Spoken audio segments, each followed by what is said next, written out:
Israel आडेसानिया जो बहुत लोगों के हिसाब से one of the greatest middle wait champions माने जाते हैं यूएफसी के, इस वीकेंड अपना रिटर्न करने वाले हैं against Nassourdine Imavov UFC Saudi Arabia में 10:30 PM सोनी लिव पे on Saturday Indian standard time. So अगर आप सबको ऑलरेडी पता नहीं है, ये इज़राइल आडेसानिया की रिटर्न फाइट होने वाली है after losing to Dricus du Plessis.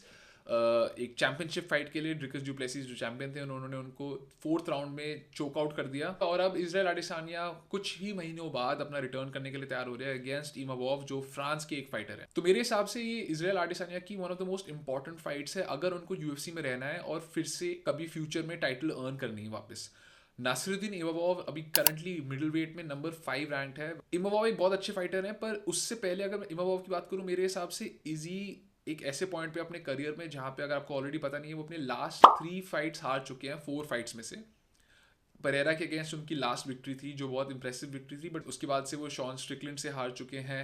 He is even lost to Dricus Du Plessis and Pereira से भी हारे थे अपनी फर्स्ट फाइट में। एक रीजन जो इज़राइल आडेसानिया को बहुत बड़ा फाइटर कंसिडर किया जाता है, बहुत बड़ा यूएफसी फाइटर कंसिडर किया जाता है, इसलिए क्योंकि जब वो चैंपियन बने और इवन जब वो यूएफसी में आए हैं 2019 से लेकर 2024 तक, वो सिर्फ टाइटल फाइट्स में लड़े हैं, बहुत एक्टिव चैंपियन रहे और पूरे टाइम लोगों को एंटरटेनिंग फाइट्स दी। कुछ कुछ फाइट्स ऑब्वियसली बोरिंग थी जैसे Yoel Romero and Jared Cannonier, but he is been very active. उन्होंने बहुत पैसा कमा लिया है, बहुत ज़्यादा फेम कमाई है, काफ़ी साल से यूएफसी के one of the biggest stars थे। तो अब इस फाइट में सवाल उठता है कि इनमें भूख है क्या वापस to fight again, may be 1 or 2 more fights to get back to the title.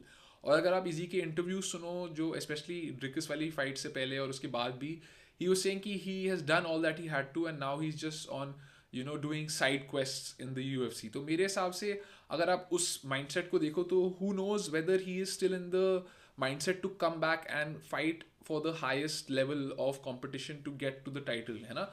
क्योंकि अब इमावोव जो एक फाइटर है वो एक 28-year-old फाइटर है कंपेयर टू इजी जो 35 साल के 35 के हो गए हैं।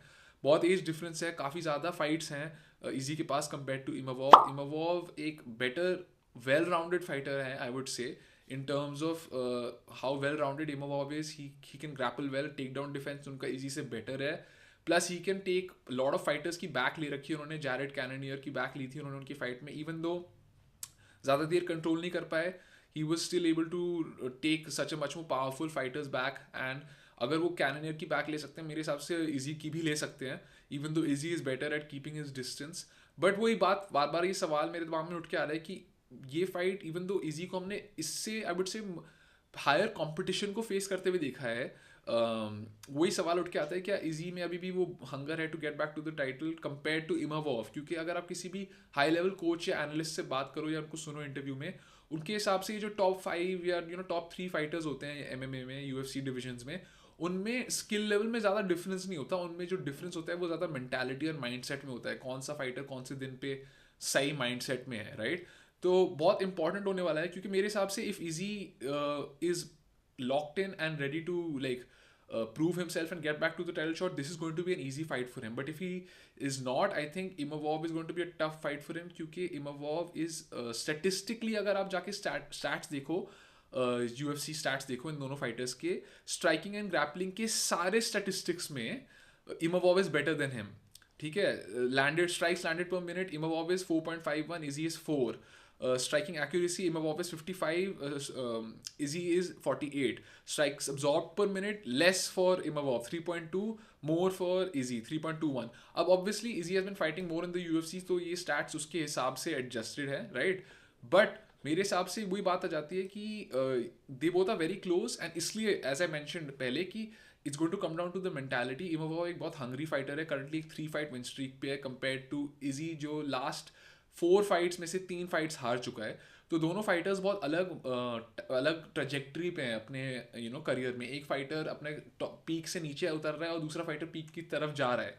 मेरे हिसाब से वैसे ड्रिकस जितनी थ्रेट नहीं देने वाला है Imavov to Izzy, because he is not that like wild and strong on the feet. He's more technical than Dricus, but Dricus ने बहुत थका दिया था with his heavy blitzes and leg kicks, plus his pace. इमावोव की pace इतनी नहीं रहती, which can be a problem for easy, क्योंकि इजी को काउंटर करना ज़्यादा पसंद है, ठीक है। एंड इमावोव बहुत पेशेंट स्ट्राइकर भी बन सकता है अगर वो चाहे तो मेरे हिसाब से बहुत क्लोज फाइट होने वाली है। And I think if Izzy loses this, हम शायद it could very well be his last fight in the UFC if he loses this, क्योंकि अगर वो एक अपना 4th लॉस एक और अर्न कर लेता है, आई थिंक उसका ब्रांड के लिए काफ़ी ज़्यादा हानिकारक होगा वो, for the lack of a better word. And I don't think he has any reason to stay in the UFC after this, like क्योंकि क्यों वो और फालतू की फाइट्स ले, क्योंकि इसके बाद टाइटल के पास वापस आने का कोई मतलब होगा नहीं. मतलब he'll have to fight maybe 2 or 3 fights more if he loses this fight, which I don't know if he's up for doing. On the other hand, हो सकता है कि उसने पैसा भी इतना कमा लिया है, he has no reason to spoil his record again and again. हाँ, ये हो सकता है कि easy decides to go up to light heavyweight, but I think light heavyweight के लिए unless he makes like the right वही पूरा proper weight gain करके एक 6-7 महीने लेके फिर he jumps up to light heavyweight, I don't think that makes a lot of sense. तो मेरे हिसाब से बहुत कुछ राइड कर रहा है इस फाइट पे फॉर इजी. जैसे कि हमने पहले देखा है कि लाइक जब ऐसे टॉप लेवल फाइटर्स हारने लगते हैं तो फिर यूजली डाउन हिल ही जाता है सब. तो हो सकता है कि if Izzy is wise he might decide कि if he loses this fight he won't fight again, क्योंकि टॉप 5 से निकल जाएंगे वो, या टॉप 5 के एंड पे आ जाएंगे इस फाइट को हारने के बाद. तो मेरे हिसाब से बहुत कुछ है for him to win this fight, and I think if he wins this fight with a finish, then he might just need one more victory to get back to a title shot.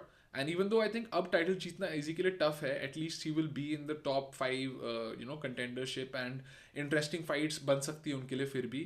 but अगर वो हार जाते हैं, मेरे को लगता है like maybe 1-2 interesting striking matchups बचे हैं, but वो सिर्फ fan fights होंगी, not fights which will have a lot of consequence, and who knows whether Izzy will be interested in that. तो मेरे हिसाब से अगर आप Izzy fan हो, हम सब hope करने वाले कि Izzy ये fight जीते, but I think it's going to be a very close fight. And अगर मैं प्रिडिक्शन दूँ, आई थिंक 60-40 मैं लीन करूँगा towards easy. I think easy has more experience in 5 round fights. But अगर लाइक मैं 40% इसलिए कह रहा हूँ क्योंकि इमावोव को मैंने ज़्यादा 5 राउंड फाइट्स में देखा नहीं है. He is not had to go till the 5th round इतना ज़्यादा. एक ही फाइट थी उसकी 5 राउंड अगेंस्ट जैरेड कैनेडियर जो पहले ही ख़त्म हो गई थी. तो मैं वो एज देना चाहूँगा इजी को, but I won't be surprise at all if Imavov is able to get maybe a split decision, पूरे टाइम फीट पे रह के ज़्यादा टेक्निकल होके मे बी थोड़े टेक डाउन्स मिक्स करके against easy. Even though submission तो मुझे टफ लग रहा है फॉर इमावोव, अभी तक UFC में उसका कोई सबमिशन नहीं है, बट ग्राउंड कंट्रोल है. तो अगर वो अच्छे से मिक्सअप करे अपना गेम प्लान, आई थिंक ये इमावोव के लिए बहुत बड़ी विन हो सकती है. एंड वो जानता है ये, और उसके अगर इंटरव्यूज देखो उसने उसके अंदर भी मेंशन किया है कि अगर ये स्टैंड अप फाइट रहती है तो वॉर होगी, पर अगर ये फाइट पे चली जाती है then is going to get finish. So he 100% wants to, he is thinking of taking it down to the fight, and why wouldn't, he is a more better rounded fighter in terms of MMA. तो बहुत interesting fight है. मेरे को लगता है कि जैसे कि मैंने आपको बताया, I think this is a very important fight for easy अगर उनको टॉप 5 में रहना है और फिर से बेल्ट की तरफ आना है. एंड ऑब्वियसली इमावोव के लिए भी बहुत इंपॉर्टेंट फाइट है. तो इंटरेस्टिंग फाइट होगी, सब साथ में मिलकर लाइव स्ट्रीम देखेंगे 10:30 बजे सैटरडे को. आप लोग बताओ आपको क्या लगता है कौन जीतने वाला है ये फाइट? Do you think Izzy is going to win या इमावोव?